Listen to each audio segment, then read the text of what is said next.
नमस्ते। सोचिए, आप एक ऐसे समाज में हैं जहां इंसान की कीमत उसके गुणों से नहीं बल्कि इस बात से तय होती है कि वो बाजार की मांगों में कितना फिट बैठता है। आज हम बिल्कुल ऐसे ही एक विषय पर बात करने वाले हैं। हम जगदीश चंद्र माथुर जी के एक बेहद मशहूर और क्लासिक एकांकी रीढ़ की हड्डी के पन्नों को पलटेंगे। सच कहूं तो ये कोई आम कहानी नहीं है।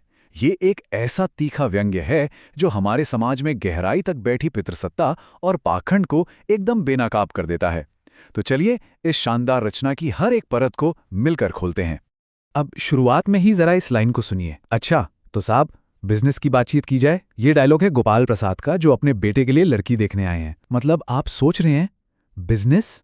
ये एक ही शब्द तुरंत हमारा ध्यान खींच लेता है। ये सोचने पर मजबूर कर देता है कि कैसे पारंपरिक शादियों में दो लोगों के पवित्र रिश्ते को महज एक सौदेबाजी यानी एक बिजनेस डील का दर्जा दे दिया जाता है। कमाल है ना। तो आइए सबसे पहले देखते हैं भाग 1, विवाह की तैयारी, एक कृत्रिम दिखावा। मूल पाठ का ये जो शुरुआती हिस्सा है ना, ये हमें बताता है कि इस एकांकी की सबसे खास बात क्या है। पूरी कहानी बस एक मामूली से सजे हुए कमरे में घटती है। जी हाँ, सिर्फ एक कमरा। लेकिन यकीन मानिए, इस छोटे और सीधे साबे से लगने वाले दृश्य के अंदर समाज की एक बहुत बड़ी और गंभीर समस्या पर एक जबरदस्त चोट की गई है। अब जरा मंच के उस माहौल की कल्पना कीजिए। पर्दा उठता है और हमें एक बड़ी ही अजीब सी अफरा तफरी दिखती है। घर के मुखिया रामस्वरूप, उनकी पत्नी प्रेमा और उनका नौकर रतन सब बुरी तरह हड़बड़ाए हुए हैं। वो जल्दी जल्दी मेहमानों के लिए तख्त बिछा रहे हैं, नाश्ते का इंतजाम कर रहे हैं। और हाँ, घर में मक्खन नहीं है तो उसकी अलग ही टेंशन चल रही है। नौकर को थोड़ा कम सुनाई देता है, जिससे धोबी और धोती के बीच का जो कन्फ्यूजन बनता है वो हमें खूब हंसाता है। लेकिन इस हंसी मजाक के ठीक पीछे एक अजीब सी घबराहट और बेचैनी छिपी हुई है। चलिए इस बेचैनी और दिखावे के पीछे की असली वजह को समझते हैं। एक तरफ माँ प्रेमा इस बात से परेशान है कि उनकी बेटी उमा कोई पाउडर या मेकअप क्यों नहीं लगा रही, भाई लड़के वाले देखने आ रहे हैं। और दूसरी तरफ जो सबसे हैरान करने वाली बात है, पिता रामस्वरूप अपनी ही बेटी की सबसे बड़ी उपलब्धि यानी उसकी बीए की डिग्री को छिपाने की जीतोड़ कोशिश कर रहे हैं। आप सोचेंगे क्यों? वो इसलिए क्योंकि लड़के वाले भले ही खुद बहुत पढ़े लिखे हों, लेकिन उन्हें अपने घर के लिए सिर्फ एक मैट्रिक पास यानी 10वीं पास लड़की चाहिए। अब आप ही बताइए, एक पिता का सिर्फ एक रिश्ते की खातिर अपनी बेटी की शिक्षा को इस तरह छिपाना, क्या ये हमारे समाज की एक बहुत ही कड़वी सच्चाई नहीं है? अब बढ़ते हैं कहानी के अगले पड़ाव की ओर। भाग 2, दोहरी मानसिकता, समाज का पाखंड। अब जरा इन दोनों पक्षों को आमने सामने रखकर देखिए।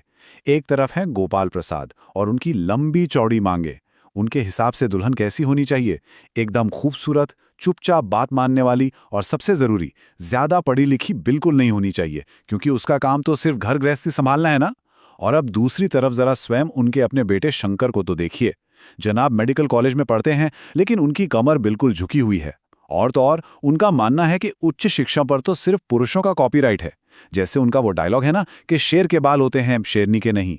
ये पूरी तुलना साफ दिखाती है कि गोपाल प्रसाद की इन बड़ी बड़ी डिमांड्स के सामने उनका अपना ही बेटा कितना कमजोर और बिना उसूलों वाला इंसान है। अब आता है कहानी का सबसे तनावपूर्ण हिस्सा। भाग 3, उमा की परीक्षा, एक क्रूर पूछताछ। जैसे ही उमा सादे कपड़ों में कमरे के अंदर कदम रखती है, आप महसूस कर सकते हैं कि पूरे कमरे में अचानक सन्नाटा छा गया है। अब यह कोई आम मुलाकात नहीं रही। तनाव एकदम से बढ़ जाता है। गोपाल प्रसाद और शंकर दोनों की नजरें सीधे उमा के चश्मे पर जाके अटक जाती हैं। उनके लिए एक जवान लड़की का चश्मा पहनना किसी बहुत बड़े दोष से कम नहीं है।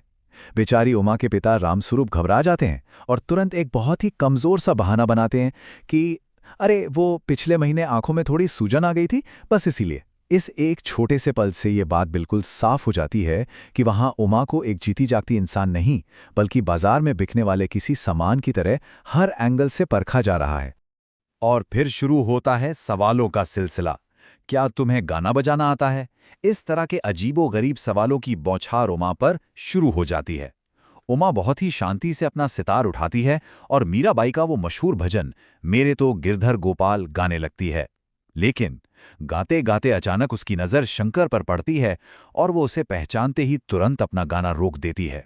पर पूछताछ यहाँ कहाँ रुकने वाली थी? तुरंत एक और सवाल दागा जाता है, क्या तुम पेंटिंग और सिलाई भी जानती हो? यहाँ जो सबसे ज्यादा गौर करने वाली बात है वो ये कि इन सारे सवालों का जवाब उमा से पहले उसके पिता रामस्वरूप घबराहट में खुद ही देने लगते हैं। ऐसा लगता है मानो उमा की अपनी कोई आवाज ही न हो। और फिर आखिरकार पूछा जाता है ये बेतुका सवाल, क्या तुमने कोई इनाम दिनाम भी जीते हैं? सच कहूं तो यह सवाल इस पूरे नाटक का वो टर्निंग पॉइंट है जहां सब्र का बांध टूट जाता है। उमा की खामोशी से मेहमान चिढ़ने लगते हैं, पिता उसे जवाब देने के लिए मजबूर करते हैं, और ये दोनों चीजें मिलकर उस हद को पार कर जाती हैं जहां बरसों से दबा हुआ तनाव एक धमाके के साथ फूट पड़ता है। और यहीं से शुरू होता है हमारा अगला हिस्सा, भाग 4, उमा का विद्रोह, आत्मसम्मान की लड़ाई। जरा उमा के इन शब्दों की गहराई को महसूस कीजिए। वो पूरे आत्मविश्वास और दृढ़ता के साथ पूछती हैं, क्या लड़कियों का दिल नहीं होता? क्या उनको चोट नहीं लगती? यकीन मानिए, ये सिर्फ कुछ शब्द नहीं है, ये उस पूरी क्रूर व्यवस्था के मुंह पर एक तमाचा है जो औरतों को निर्जीव चीजों की तरह तौलती है। उमा का ये सवाल सिर्फ उस कमरे में बैठे गोपाल प्रसाद से नहीं है, बल्कि ये सवाल आज भी पूरे समाज से है। अब वो कोई डरी सहमी सिर झुकाए बैठी लड़की नहीं रही। उसने उस सारे दिखावे के पर्दे को फाड़कर फेंक दिया है और अपने आत्मसम्मान के लिए डट के खड़ी हो गई है। अब यहाँ जो बात मुझे सबसे दिलचस्प लगती है वो है लेखक का इस्तेमाल किया गया ये कमाल का रूपक। उमा कहती है कि जब कोई दुकानदार मेज और कुर्सी बेचता है तो क्या वो उस फर्नीचर से पूछता है कि भाई तुम्हें कैसा लग रहा है? बिल्कुल नहीं। वो बस खरीदार को अपना सामान दिखाता है और अगर पसंद आ गया तो सौदा पक्का। ये जो मेज कुर्सी का उदाहरण है ना, ये हमारे समाज के इस तथाकथित विवाह बाजार में लड़कियों के साथ होने वाले इस सामानों जैसे व्यवहार पर बहुत ही सटीक और तीखा प्रहार है। चलिए अब बढ़ते हैं कहानी के अंतिम और सबसे अहम हिस्से की तरफ। भाग 5, असली रीढ़ की हड्डी, चरित्र और हिम्मत। इस आखिरी हिस्से में शक्ति का संतुलन पूरी तरह से पलट जाता है। अब जरा इन दोनों किरदारों की असली तस्वीर को देखिए। एक तरफ उमा है जिसे अपनी पढ़ाई, अपनी बीए की डिग्री पर पूरा गर्व है। उसका चरित्र एकदम बेदाग है, वो सीना तानकर बिना किसी डर के सच बोलती है। और दूसरी तरफ है वो सर्वगुण संपन्न दूल्हा शंकर। उमा सबके सामने खुलासा करती है कि कैसे पिछली फरवरी में यही शंकर लड़कियों के हॉस्टल के बाहर छेड़खानी करते हुए रंगे हाथों पकड़ा गया था, और तो और बचने के लिए इसे नौकरानी के पैरों में गिरकर गिड़गिड़ाना पड़ा था। तो असलियत क्या है?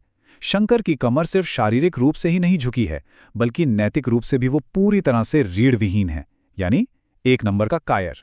और जब मेहमान बौखलाकर वहां से जाने लगते हैं, तब उमा का वो आखिरी डायलॉग किसी बिजली की तरह गिरता है।